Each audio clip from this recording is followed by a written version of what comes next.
నమస్తే అండి, నా పేరు Lavanya. Welcome to Bhimavaram special kitchen. ఈరోజు నేను మీకు కారం గవ్వల్ని ఎలా ప్రిపేర్ చేసుకోవాలో చూపిస్తున్నాను. అది కూడా గోధుమ పిండితో ఎలా ప్రిపేర్ చేసుకోవాలో చూపిస్తున్నానండి. యూజువల్గా అందరూ బెల్లం గవ్వల్ని ప్రిపేర్ చేసుకుంటారు. అవి కాకుండా ఇవి కూడా చాలా చాలా బాగుంటాయండి. బెల్లం గవ్వల రెసిపీ కావాలి అనుకుంటే డిస్క్రిప్షన్లో లింక్ ఇస్తాను, అది కూడా మన ఛానల్లో ఉంది, ఒకసారి చూసేసేయండి. మరి ఈ కారం గవ్వల్ని ఎలా ప్రిపేర్ చేసేసుకోవాలో చూసేద్దాం. ముందుగా ఒక మిక్సింగ్ బౌల్ తీసుకుని దాంట్లో 2 కప్పుల గోధుమ పిండిని వేసుకోండి. మీరు కావాలి అనుకుంటే 2 కప్పుల మైదాతో కూడా చేసుకోవచ్చు, లేదంటే 1 కప్పు మైదా పిండి 1 కప్పు గోధుమ పిండితో కూడా చేసుకోవచ్చు. 2 కప్పుల పిండికి 1/4 కప్పు బొంబాయి రవ్వని వేసుకోండి. అదేనండి ఉప్మా రవ్వ, సూజీ, సెమోలినా, కరాచీ రవ్వ కూడా అని చాలామంది అంటారు. సో అది 1/4 కప్పు వేసుకోండి. ఇప్పుడు దీంట్లోకి 1 teaspoon salt, 3/4 teaspoon కారం, ముందు 1/2 టీ స్పూన్, వెనకాల 1/4 టీ స్పూన్ వేసాను. అలానే 1/4 టీ స్పూన్ జీలకర్ర పొడిని కూడా వేసుకుని ఒకసారి ఇదంతా కలిసేలాగా బాగా కలిపేసుకోండి. ఇప్పుడు దీన్ని పక్కకు పెట్టుకుని స్టవ్ ఆన్ చేసుకుని ఒక చిన్న కడాయిని పెట్టుకొని దాంట్లోకి 1/4 కప్ కన్నా తక్కువ ఆయిల్ని వేసుకోండి. మామూలుగా స్పూన్లో చెప్పాలి అనుకుంటే 3 టేబుల్ స్పూన్ల ఆయిల్ని వేసుకుని ఈ ఆయిల్ బాగా హీట్ అవ్వాలి. అంటే మనకి ఆయిల్లో లైట్గా బబుల్స్ కనిపిస్తూ ఉంటాయండి, అంతవరకు హీట్ అవ్వాలన్నమాట. ఇలా హీట్ అయిన తర్వాత స్టవ్ని ఆఫ్ చేసేసుకుని మనం ముందుగా కలిపి పెట్టుకున్న పిండిలోకి వేసుకోండి. పిండిలో వేసుకున్నప్పుడు ఇలా బాగా నురగరుగా వస్తే మనం చేసుకునే గవ్వలు చాలా క్రంచీగా టేస్టీగా వస్తాయి అన్నమాట. ఈ ఆయిల్ ప్లేస్లో మీరు కావాలంటే బటర్ని కూడా యూజ్ చేసేసుకోవచ్చు.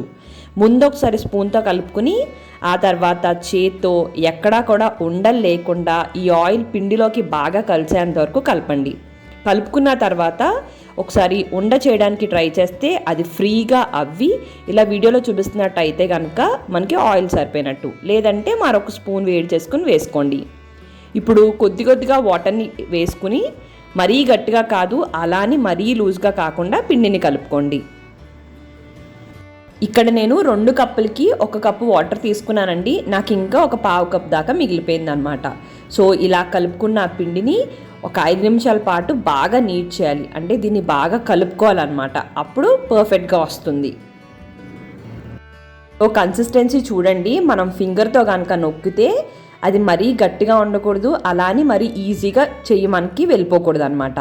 ఇలా కలుపుకున్న దాన్ని మూత పెట్టేసుకుని 5 నుంచి 10 నిమిషాల పాటు పక్కకు పెట్టేసుకోండి. ఒక 5 నిమిషాలు అయిన తర్వాత తీసుకుని దీన్ని మరొక 2 నిమిషాల పాటు బాగా నీట్ చేసుకోండి. మనం ఇందాక కలిపిన దానికన్నా ఇంకొంచెం లూజ్గా అయితే అవుతుందండి పిండి, అప్పుడు పర్ఫెక్ట్గా సరిపోతుంది అనమాట మనం గవ్వలు చేసుకోవడానికి. ఒక 2 నిమిషాలు దీన్ని బాగా కలుపుకున్న తర్వాత చిన్న ఉండల్లాగా చేసుకోండి.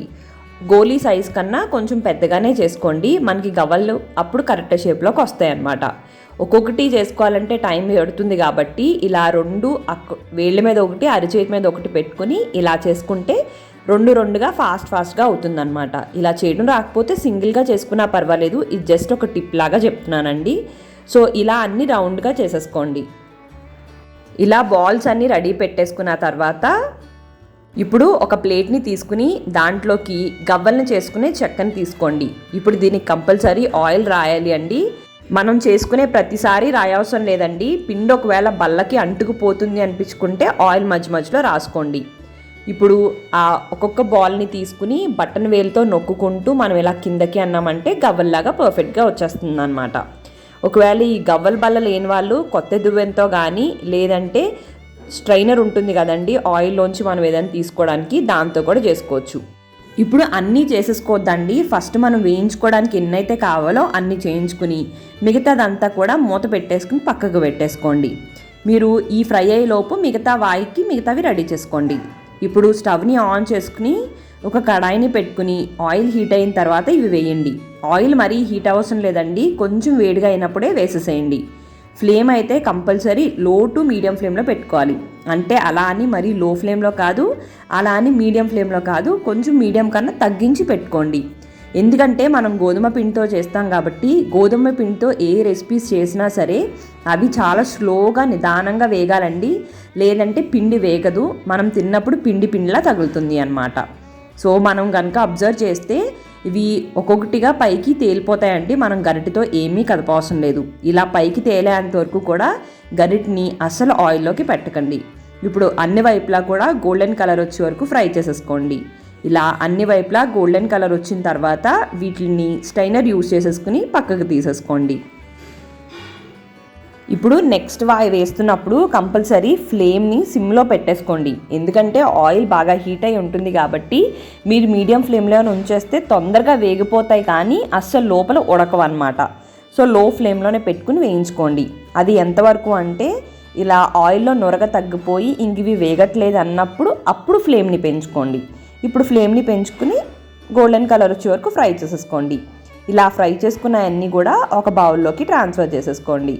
ఇప్పుడు అదే ఆయిల్లో కొన్ని కొత్తిమీరని తీసుకుని ఇవి క్రిస్పీగా అయ్యేంత వరకు కూడా ఫ్రై చేసేసుకోండి. ఇప్పుడు మనం రెడీ చేసుకున్న గవల్లోకి 1/2 టీ స్పూన్ సాల్ట్, అలానే 1/2 టీ స్పూన్ కారం కూడా వేయండి. ఎక్కువ అవసరం లేదండి, ఏదో పైపైన అలా తగలటం కోసమే మనం వేసుకుంటాం అన్నమాట. ఇప్పుడు దీంట్లోనే మనం ముందుగా వేయించి పెట్టుకున్న ఆ కరివేపాకును కూడా వేసుకుని ఈ బౌల్ని పైనుంచి కిందకి కుదపండి. దీనివల్ల ఏంటి అంటే కరివేపాకు మనం క్రిస్పీగా వేపాం కాబట్టి అది చాలా చిన్న చిన్న పీసెస్ అయిపోతుందండి. అది గవ్వలకి బాగా పడుతుంది. ఆ ఫ్లేవర్ మనం తిన్నప్పుడు బాగా తెలుస్తుంది అన్నమాట. సో ఇప్పుడు మీ ఇంట్లో వాళ్ళకి సర్వ్ చేసేసుకోండి. అంతే, కారం గవ్వలు రెడీ. మరి మీకు ఈ వీడియో నచ్చినట్టయితే లైక్ చేయండి, కామెంట్ చేయండి, మీ ఫ్రెండ్స్కి, రిలేటివ్స్కి అందరికీ షేర్ చేయండి. మరి మీరు నా ఛానల్ని ఫస్ట్ టైం చూస్తున్నట్టయితే సబ్స్క్రైబ్ చేసి పక్కనే ఉన్న బెల్లో ఆల్ అని ప్రెస్ చేస్తే నేను ఏ వీడియో పెట్టినా మీకు నోటిఫికేషన్ వచ్చేస్తుంది. థ్యాంక్ యూ అండి. మరి మళ్ళీ వీడియోలో కలుద్దాం.